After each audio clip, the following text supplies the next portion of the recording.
Why don't we jump in? Good evening, everyone. My name is Jack Darren.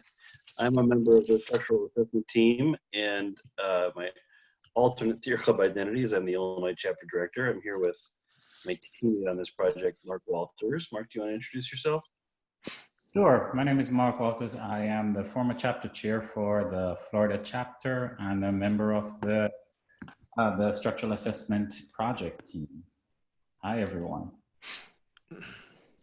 Awesome. I think we're it from the team. Mark, did you see? Oh, Marion's here. Yeah, Marion is on. Okay. Marion, why don't you say hi?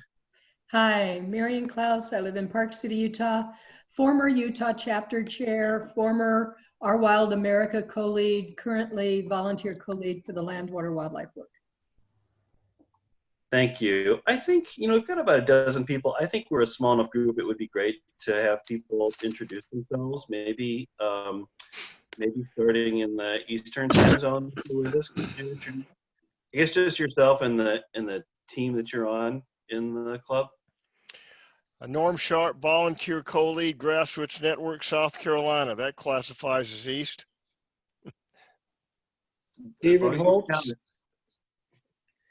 David Holtz, Council Club Leaders Chair and presently sitting in Cape May, New Jersey, but from Michigan. Karen Yarnell, I'm in West Virginia. Actually, I'm in Ohio at the moment, but kind of in between states. I'm with the co-chair of the Wildlands team, Grassroots Network Wildlands team. Andy Bloom from North Carolina chapter. Hi, I'm Rosa Hance. I'm vice chair of the Maryland chapter and group chair of the Southern Maryland group. Clayton Toffenbaugh. I am co-chair with Karen of the Wildlands and Wilderness Grassroots Network team and on the Grassroots Network support team. Great. Anybody else in the Eastern time zone?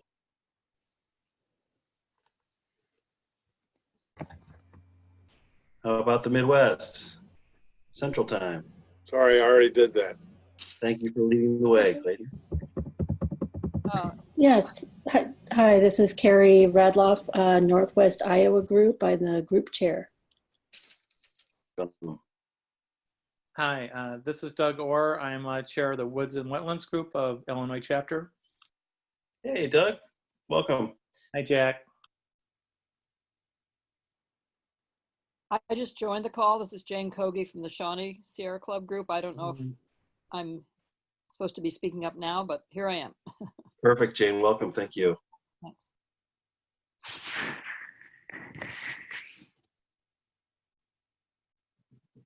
Okay, if that's the central part of the time zone, how about Mountain?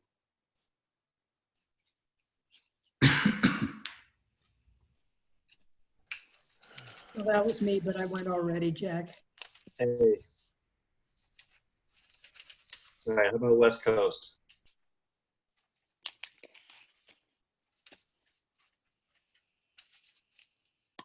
Or Alaska or Hawaii, I suppose. And Annie, I am in California and I am on the Wildlands team, also chair of the California Nevada Wilderness Committee. Wonderful.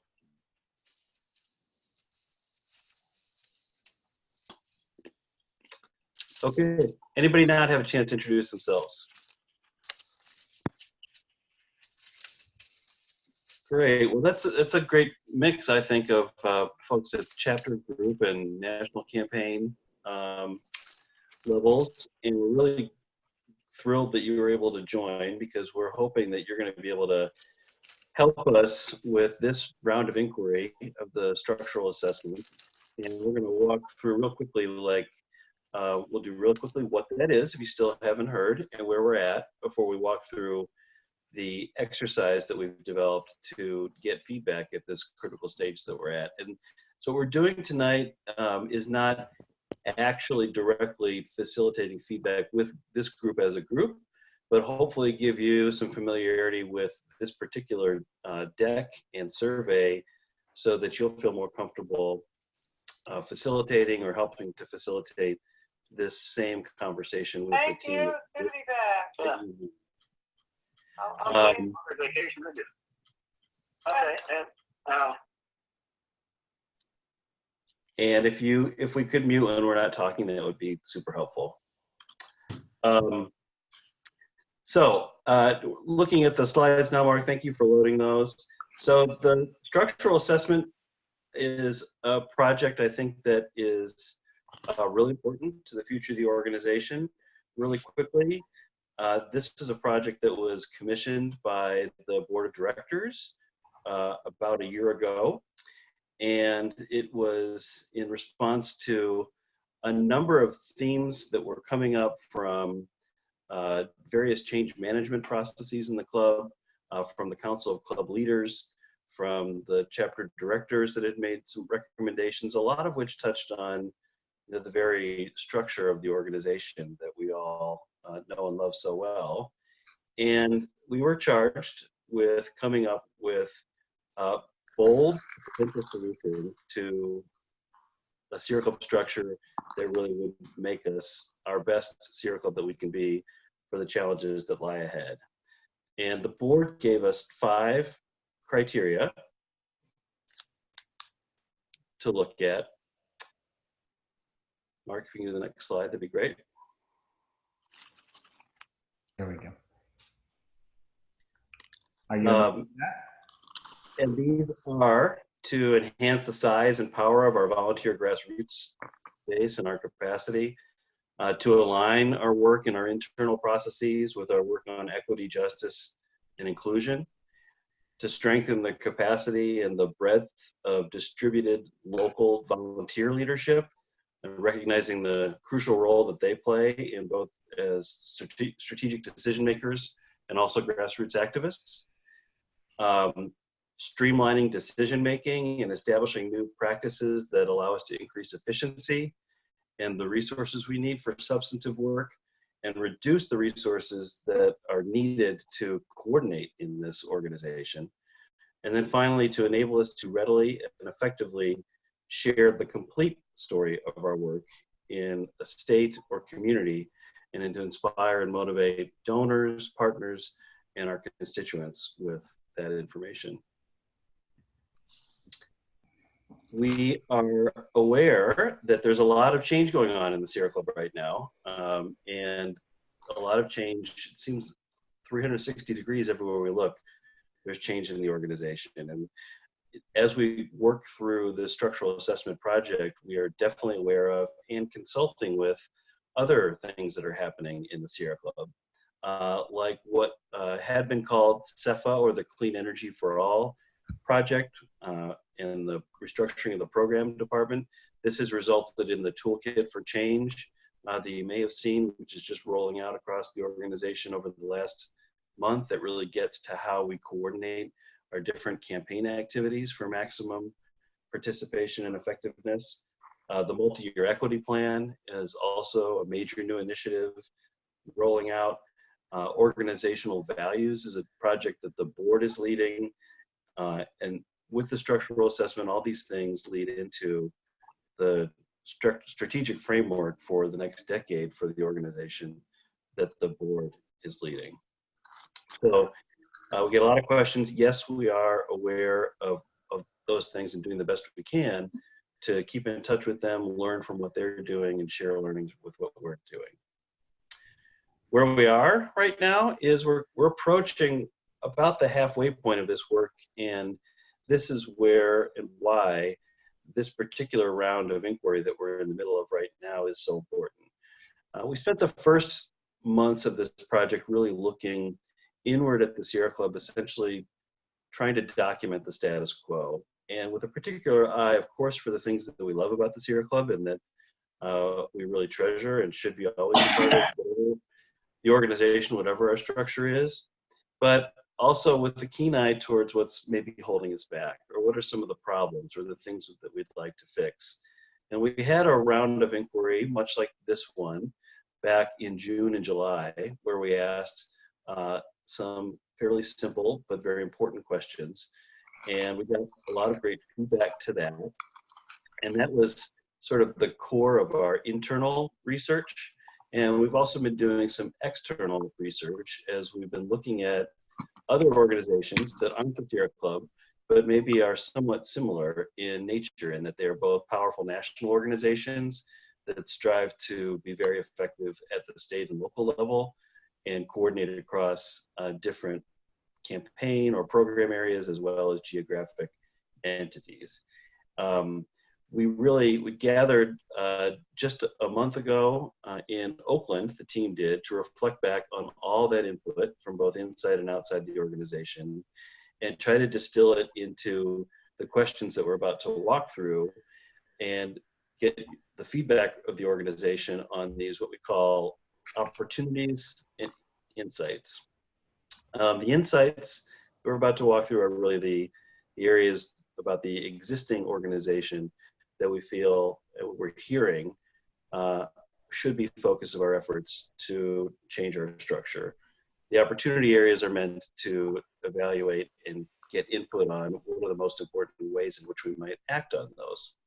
So we're right about square in the middle of a roughly 2-month comment period, essentially, that runs through November 15th. In the work that hopefully you're going to be able to do with your team between now and November 15th to run through these questions, that is going to go into our next phase of work. We're meeting out in Marion's neck of the woods in Utah, the third weekend of November, to go through all the input that is being generated right now and turn that into what we're calling pathfinding ideas, so that before the end of the year, we expect to put out to the Sierra Club world some provocative ideas for what a different structure might look like. Have another round of inquiry and organization-wide discussion about that, leading up to, as we get into the spring of next year, narrowing it down to at least 3 is our charge from the board, options for bold changes to the organization that we will consider as an organization leading up to the board making a final decision on a new structure or changes to our structure in May of 2020. The next slide is who this team is. It's been a mixture of staff and volunteers, people with national, people with chapter backgrounds. All of us, of course, come to this with our history in the club, but we really work hard to sort of check our organizational or entity identity or agenda at the door. So yes, we all do come from parts of the club, but for example, I as a chapter director am not here representing chapters on the team. We're all trying to think about the whole organization as we walk through this. We're doing this work with a consultant, August Public, and so we've got 2 great members there who are keeping us on task. We're meeting every week for 2 separate meetings each week, both to run through the status of different tasks and also have time for collaboration with each other. And I think that brings us to the real meat of tonight and the insights and opportunity areas that we're really curious to hear from you all about. And I think Mark is going to walk us through those. All right, thanks, Jack. So one of the things that I wanted to say up front, the facilitator's guide and the exercise, to me, it appears fairly straightforward, and I know Marion ran through this earlier this week with one of her teams and had some really great feedback. But for the most part, it's pretty straightforward. What we want to do is the following slides kind of share 7 insights. These were actually, these came out of the feedback that we got from the first round of inquiry. We generated these insights. And from these insights, we came up with questions that we felt would help us to craft the kind of structure that we need to make the Sierra Club work the way it should. So what we're trying to do is to get help from folks what we'll be presenting this to help us decide if these are the right questions to be asking, if there are additional questions that we should be asking, what may be missing from this list, and then any other ideas that folks may have that they think we should be considering. So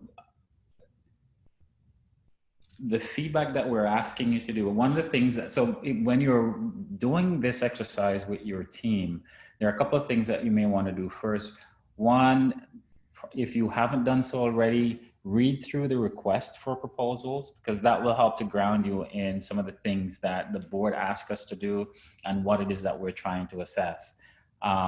We also included a feedback form. The feedback form is printable in PDF format, and it's a really great way to actually go through this exercise. Have the printed form handy so that as you are having this discussion with your team, you can be looking at the feedback form and making selections then and there, because it will help to really guide you through the process. And then the last thing that I wanted to suggest is allocate somewhere around 45 to 60 minutes to this exercise. I think when Marian did it, she said it ran a little long, maybe a little bit over 60 minutes, but we think that 60 minutes should be enough. And then the last thing, I know I said it was the last thing before, but the last thing is what we're asking for in this exercise is to actually let us know how you rate each of the opportunity areas, what we call how might we's, because we want to be sure that we have we're asking the right questions. So we're not necessarily asking you to answer the questions directly. We're asking you to rate how each of these questions resonate with your team, directly affects your team, really connects with your team. We want you to rate it, whether this question is very important or not important at all. And in addition, if you have questions that you think would be more relevant to your team and the work that you're doing, there is a portion on the feedback form that you can use to include those. But for this specific exercise, right at this point, we're trying to get a better sense for whether or not we're asking the right questions, and you rating them for each of the sections would be very helpful to us. What I'll do right now is kind of run through we have seven insights, and I'll run through the insights so you get a sense for what it is that we're talking about. The first one goes, we're limiting our ability to grow our movement, achieve our goals, and project power by supporting local entities unevenly, inadequately, and not strategically. And below that, we have chapters receive a low baseline minimum level of funding, regardless of their need or capacity. And this came directly from the first round of feedback that we got. We got a lot of folks who were very clear that they felt that some of the things that the club was doing around resourcing chapters was not up to par. And so from that insight, we thought, if we try to address these 5 questions, maybe we could get at the heart of the issue and maybe come up with some real solutions. We call these opportunity areas, and for this specific insight, those opportunity areas were: how might we define and ensure the minimum level of capacity in each state or territory that's needed to achieve our goals? So that's the first one. The second one, how might we equitably distribute resources across local entities? Third, how might we envision local work without the existing chapter structure? 4, how might we align local and national strategy and communications? And 5, how might we optimize our support structures to empower local action and movement building. So these are the questions that we came up with. What we're asking you to do is, let us know how you think each of these questions address and resonate with your team. So this is the first one, and we have 6 more of these. The second one is the ways that our structure has evolved that have led to conflict and confusion around priorities, authority, and accountability. And again, we have 5 opportunity areas, or how might we's associated with that. The third insight was our structure is complex and sometimes obscure. I know, a lot of folks are smiling at that one because this has a deep impact on who we include and elevate. And then we have 4 opportunity areas, or how might we's that go with that one. The fourth one, chapter staff and volunteers are deeply connected to local and state issues and priorities. And again, we have another 4, how might we's attached to that.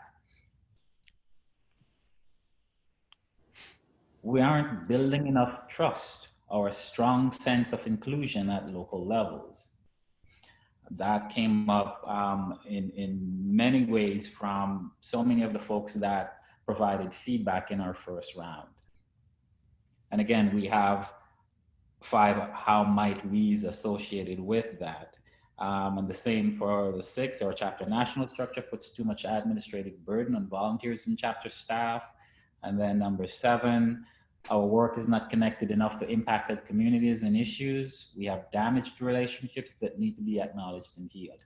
So these 7 insights with the opportunity areas associated with them, we are looking to you for feedback and guidance as we move towards the next phase, to come up with some specific ideas for how the Sierra Club structure could be redone or enhanced or changed to make it work the way it should for all of our volunteers and staff and supporters, and especially at our chapter level.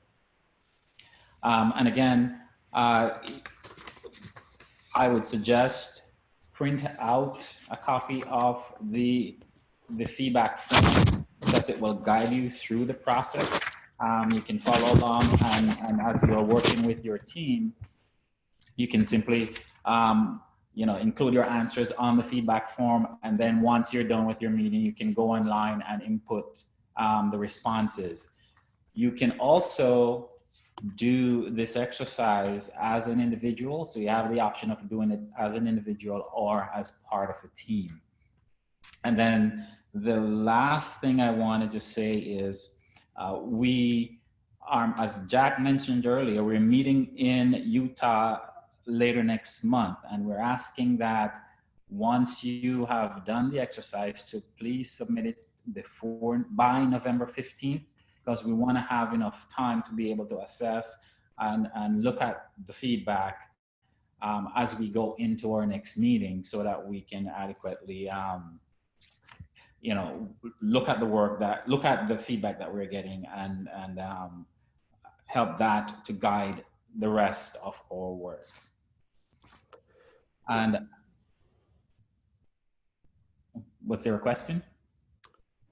I've got a few, but maybe you should finish, and I also want to make sure I leave space for others, but I got 3 questions. So. All right, excellent. I think I'm gonna pause here and find out from Jack or Marion if there was anything that I may have missed, anything that you guys want to add before we get into the question and answer session.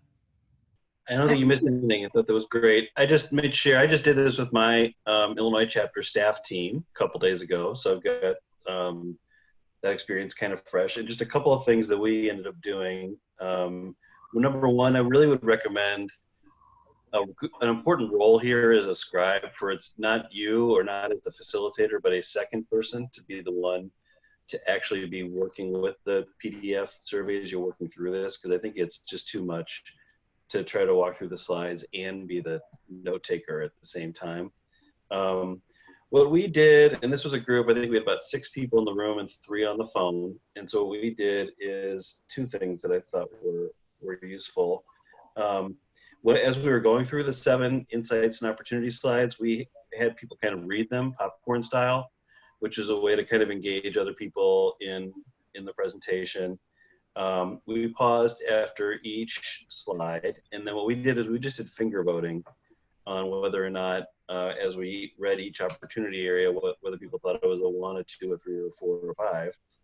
And then the person who was the note taker kind of just really quickly did the math in their head, and it was easier than it actually sounds. It was usually pretty obvious, even though not everybody voted the same, sort of what the main answer of the group was. So those are just a couple ways that my team went through this. You're muted. Sorry. Mark, would you bring up the slide that shows how to stay in touch and get updates from us? Absolutely. And I would also just mention, when I put in our team data, I had printed out the survey first, and I just made notes as we went through it. But I found that I could put more than one number in. So if your team is split between a 1 and a 2, or a 2 and a 3, you can put both those numbers in. Right, excellent. So now we'll open this up for questions. And I know I'm not sure how to take stack with this thing. Let me see if I can get back into it. Okay. We're back in the room. So do you want me to, how do you want to proceed here? I'd say you have the floor. That's dangerous. Well, my first question is, I'm a little perplexed by the opportunity thing. I'm ranking questions. It seems to me when I automatically think about ranking questions, I go to answers. And how am I going to rank the questions without knowing where they're going? So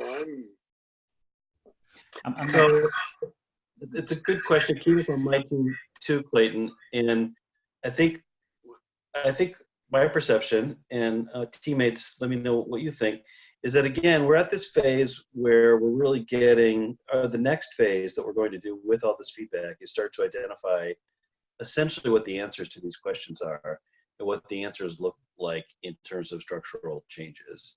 So, but as Mark said, are these the right questions?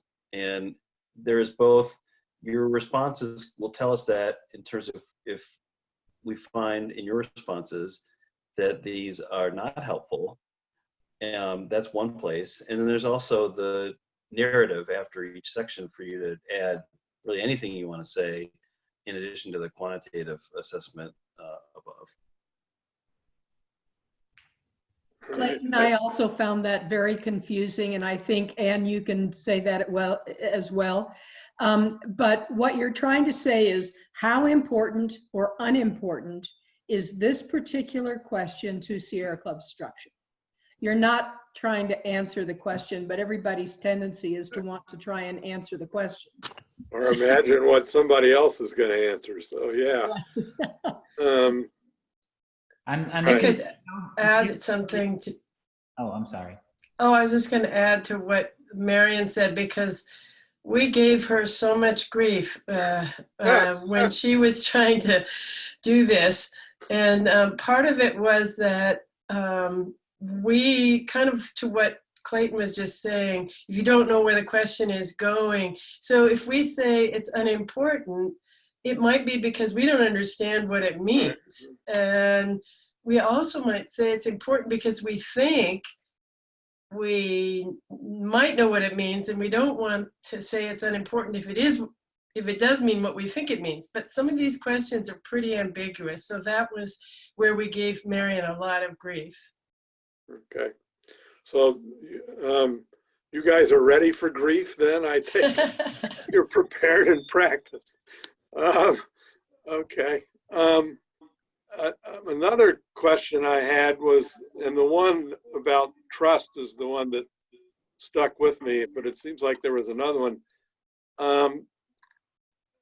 You know, some of these things, I wonder if there really are even structural, they may be behavioral. And go ahead. No, I was gonna say you were right, because yeah, there's a lot of stuff that's in here that's more about the culture of the club rather than the structure itself, and we don't necessarily are in position to, you know, do something to affect the culture to the extent that it's going to change some of the things that we want to see changed. So you're right. The idea though is that if we put certain things in place structure-wise, that may influence the structure in such a way that it gets to the outcomes that we want. But yes, you are right that behaviors and culture is a huge piece of this. And well, I bring it up both because I saw it and it seemed to me like that was more behavioral than structural. But also, I remember the last time we went through something like this with Project Renewal. One of the things that maybe we don't want to get into all this here. We probably don't.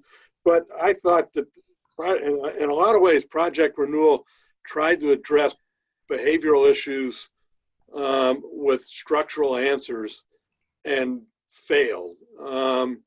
And instead, we ended up coming with something better later, which was first the diversity, equity, inclusion, and now equity, which I think has actually done a better job of at least getting us to confront some of those behavioral issues than any of the structural stuff. So I have a fundamental question about whether that's the right approach, I guess, is what I'm saying. And I don't expect you to be able to answer that question here now. But I will say, though, that one of the things that we have been very intentional about is to make sure that we are looking and talking with the folks who are doing all of these other change processes. We're making sure that we are, so that not only are we not, you know, redoing work that they've already done, but we're also making sure that whatever it is that we're thinking about structurally, it won't conflict with the work that they're doing. And so, yeah, I do agree that the equity work that's being done is more likely to address issues around behavior and culture. And we're doing our best to make sure that we have dialogues with the folks who are doing those change processes. We also had had a meeting and talked with the folks, the folks who actually did Project Renewal, the two people who chaired that task force, to try to understand some of the pitfalls and some of the lessons they learned from that, so that we wouldn't, you know, repeat them. One of the things that I think we're doing differently is getting all of this feedback. We are putting out the ideas and we're getting feedback so that as we go to the next step, going to be guided by the feedback that we're getting from folks who it's going to affect the most. And so, you know, we're trying to be, you know, very clear and very transparent and intentional about that. That is an improvement, I agree. So, okay. I would just say one thing along with that is that answering these questions is particularly important because we're going to use them as a basis for coming up with some actual structural plans. That's when it's really going to get juicy. And that's going to come out probably in December, sometime around there. And then that will give you some concrete things to respond to. Oh, okay. I saw David had a question. Yeah, so looking through the survey, it appears that, you know, the survey is really constructed to evaluate, rate, rank, whatever, opportunity areas, and not insight areas. And based on what I've heard previously, the insights may or may not be spot on, but they're subjective. They're not anything that was developed through a data-driven process to assess the input that you've gotten as a task force, but rather through a different process, a process that's subjective, okay? And that's fine. But how do we comment on the insights themselves when the survey is entirely focused on the opportunities? You can absolutely make comments on any aspect of this that you wish to. There is space on the feedback form itself where you can write, it's free form, you can include any comments that you would like. So yes, if you think that the insight itself is not, doesn't really reflect what we should be addressing, then state that. I would say though that these insights were developed directly from the feedback we got from our first round of inquiry. We had the chapter assembly where we had somewhere around 80, 90 folks responding to some specific questions that we had. We had various departments and teams in the club who also had sessions where they gathered feedback and shared it with us. We have had meetings in each of the sites where we have done our in-person meeting. We met in Portland, we did one in Oakland, and then, folks who have responded to our monthly updates and then have gone to our community page in Campfire. And we've got lots of feedback from all of those sources. And from that feedback, we crafted these insights because of. Yeah, I'm not questioning the fact that you went out and got a lot of feedback. Right. What I understand is that there was no actually data-driven process that came to these insights. It was subjective. In other words, you took the feedback and collectively as a task force, you came to conclusions and aggregated it, but it was subjective. It wasn't like an algorithm, a scientific model. It wasn't a scientific survey.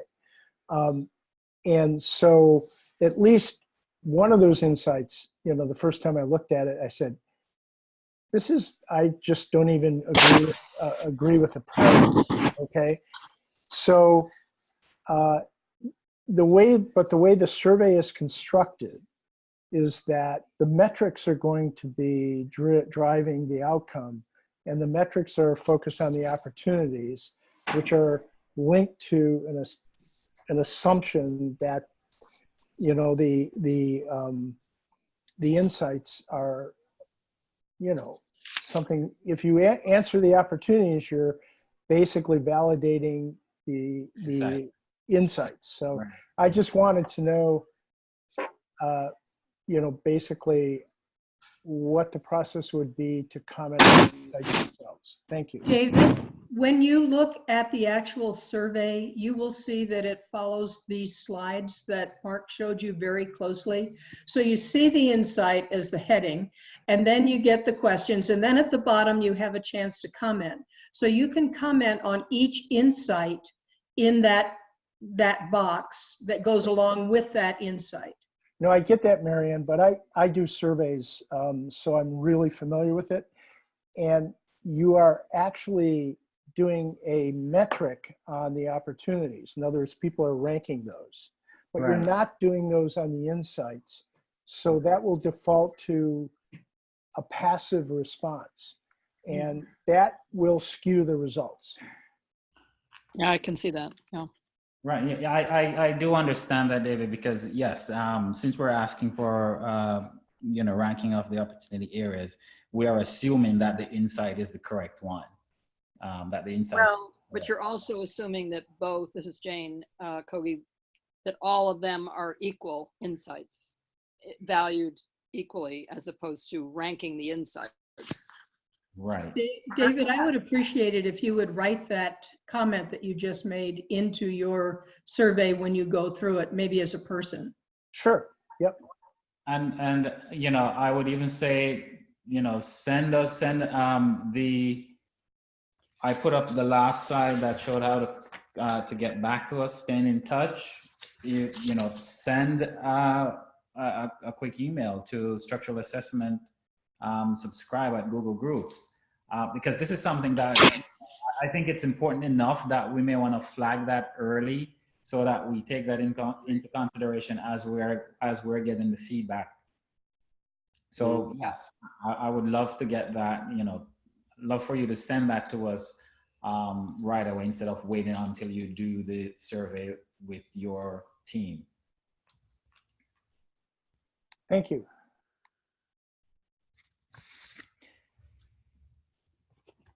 Any other questions? Yeah. Hi, I'm Rosa Hance, and I actually wanted to say that this is the first time that I'm looking at these insights and opportunity areas and really doing more than anything more than just reading the occasional email on the structural assessment. And honestly, the insights, they come to me as a breath of fresh air. It makes me feel as a volunteer leader like this assessment is truly paying attention to the very common themes that I hear from all directions, whether you're talking about me as a group chair for my work as a volunteer outreach coordinator, in my work as a chapter vice chair. And in Maryland, we actually just started a chapter-wide strategic planning process, and just running through this just now, I thought to myself, this is literally the perfect thing for us to do together this month. So I'm really excited to be doing that.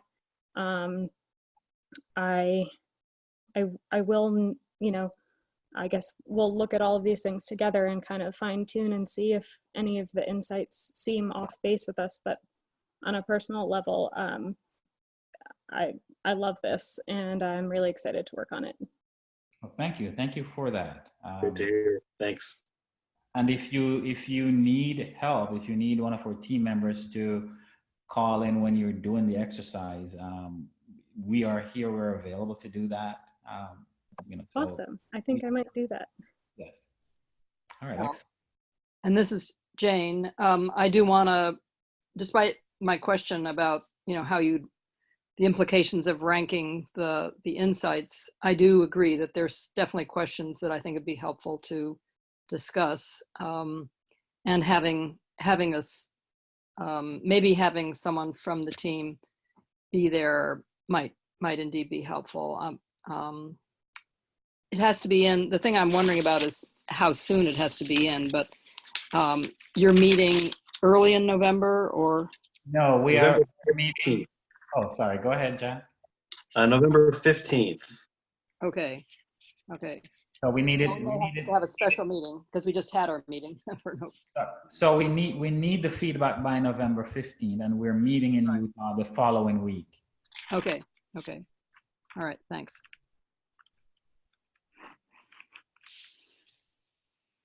Any other questions? Any other comments?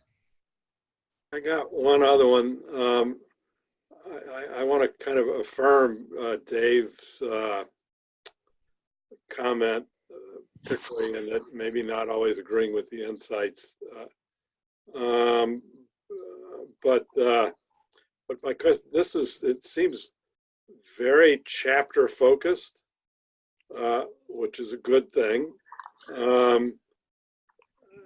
I'm wondering, since my activism is more in the grassroots network team level, how you guys are conceiving those interrelationships and what you're looking for from somebody coming from more from that perspective than a chapter perspective? So I'll say the request to actually do this came from from the Council of Club Leaders, and it was specifically around the chapter and field structure of the club. So that's why it's primarily chapter focused. But yes, everything that chapters do, or for the most part, they affect other areas of the club. And we're one club, so we want to be sure that whatever it is that we're doing in one area, however it impacts other areas, it's going to be in a positive way. I can't say at this point specifically how we are going to take all of that into consideration, except that we're looking for this feedback from folks like you, from this team, to make sure that we are taking into consideration all of those things. And I'll maybe ask Marion if you have anything addition you may want to add to this. I would just say that Scott has defined that this work involves the field, meaning everything that isn't centric in the Oakland office or DC. And it seems to me also that we are that so far the focus has been mostly on chapters, but I don't know, maybe it's just the work that I do and the perspective I have. But if you're on the coal team, you work on a coal plant or on a coal mine, and that's place-based, and it's focused on a for-profit event. If you are working in the lands, water, wildlife work like I do, it's the public domain, and it's national work, a lot of national acts, and people at the national or elected level who can actually impact whether or not you can get something done. And so my perspective is a little different, but it is what I bring to this team, for better or worse. This Norm had raised his hand.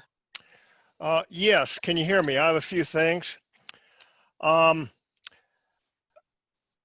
According to Scott Elkins, if a question, say for example, the Grassroots Network, if a question does not apply to the Grassroots Network, we can leave that question blank, right? When we're doing our team evaluation. Sure, you can leave anything blank. Yeah. Okay. In going through this with the team, it would be pretty essential to be able to go through the slide deck, I would assume. Yeah, it is built for that. Okay. As we rate the opportunity areas for each of these questions, to some extent at least, we are implicitly rating the insights associated with the opportunity areas, right? Right, you've bought into the game, yes. Okay. Okay.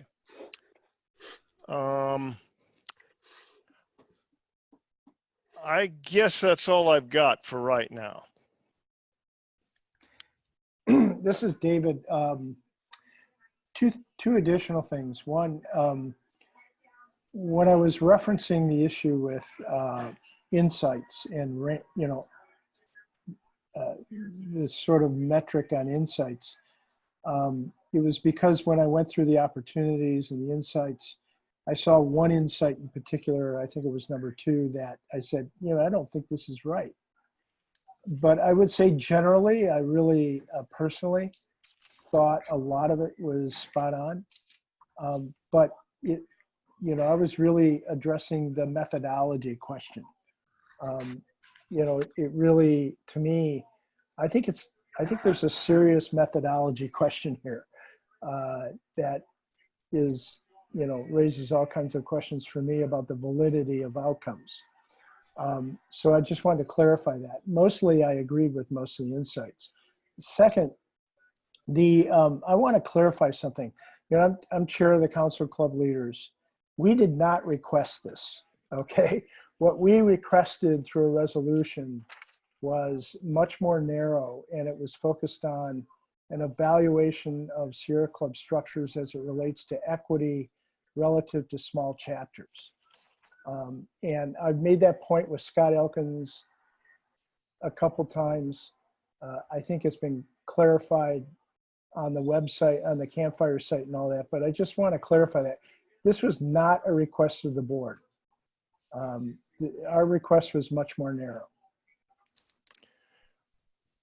And there was also a chapter director's recommendation in November 2018 that was linked from the structural assessment.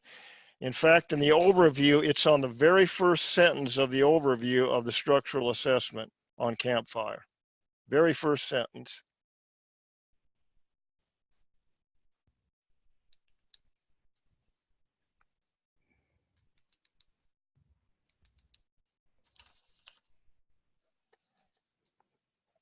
Any other questions?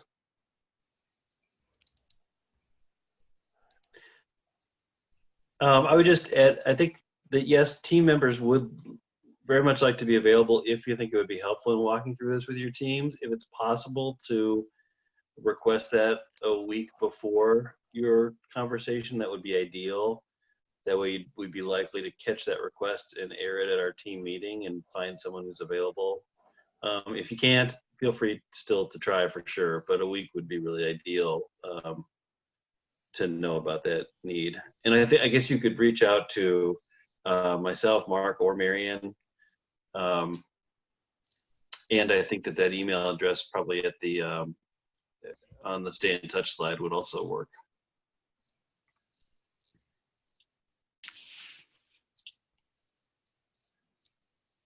And will you be sharing that? I'm assuming sharing the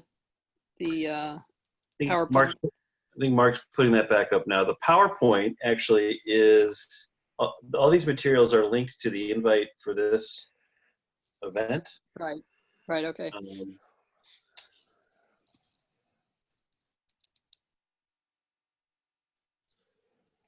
The facilitator's guide has the link to both the slide deck. It has both the link to the actual survey that you will ultimately fill out and the PDF to use to kind of take notes.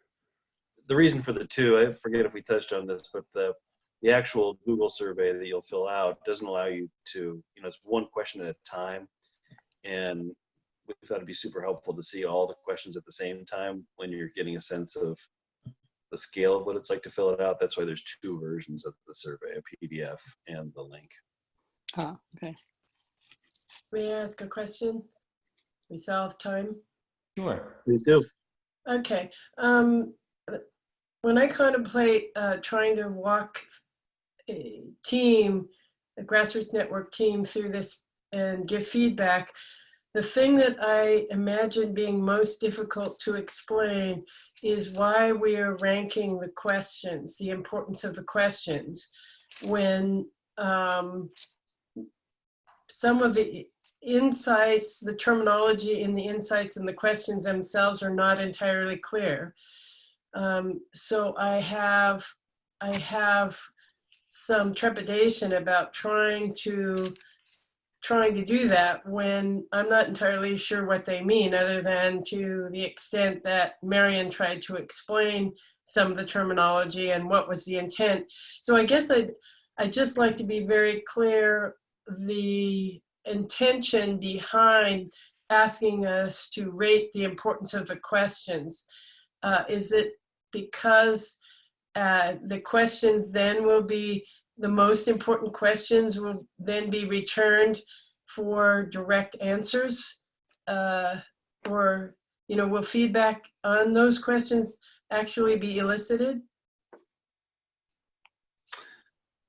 I think my take on that is that questions that rise to the top as having being very important across the organization. I think we're going to want to make sure as we come back to you with provocative ideas or pathways towards new structures, we want to make sure those address the questions that rise to the top during this process. That's my take on how we will use them. Mark, Marion? Yeah, my sense is that we'll be sending the questions, once we have this ranking from folks, we'll send these questions back out to get feedback on what those answers should be. So yes.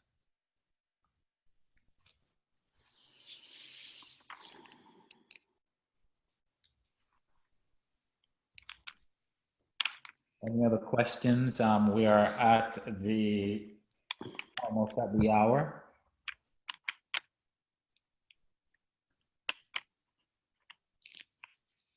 So I trust that everyone on the call tonight feel comfortable that they could do this.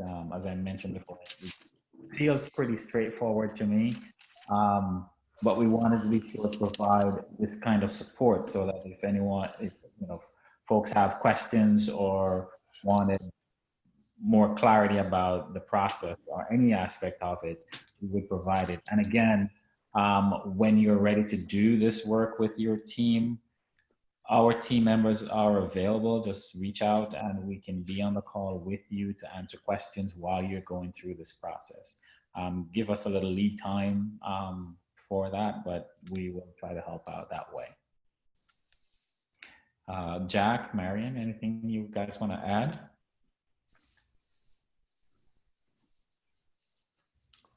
I would just say thanks for making time for this fall amidst everything else that we know you're doing with your teams, and everything we don't know that you're doing with your teams. But this sort of institutional infrastructure stuff is for some people hard to make time for, but this is the organization that we've all chosen to devote ourselves to. And so I think we're all doing the work we can to make it as best as it can be. You guys have a very intimidating job to do. So I think you guys are doing a great job on the outreach and engagement process. It's just very impressive. Well, thank you. Thank you for that. Yeah. Thanks. Also, we're not there yet, but feel free also to provide feedback on that itself, just because we're going to be doing this 2 more times. And so we'll be, feedback on that, generally speaking, is not specifically asked for in the survey, but if you want to pass anything along like that, the timeline, the format, et cetera, that will definitely inform the next phase of this too. And David, please send us those concerns that you had around the methodology, because I want us to really dig into that to make sure that we're covering that aspect. Yeah, definitely I will do that. Thank you. All right, thank you everyone. And we're really glad that you were on the call tonight, and thank you for the feedback and the feedback when you do it with your team. Thank you so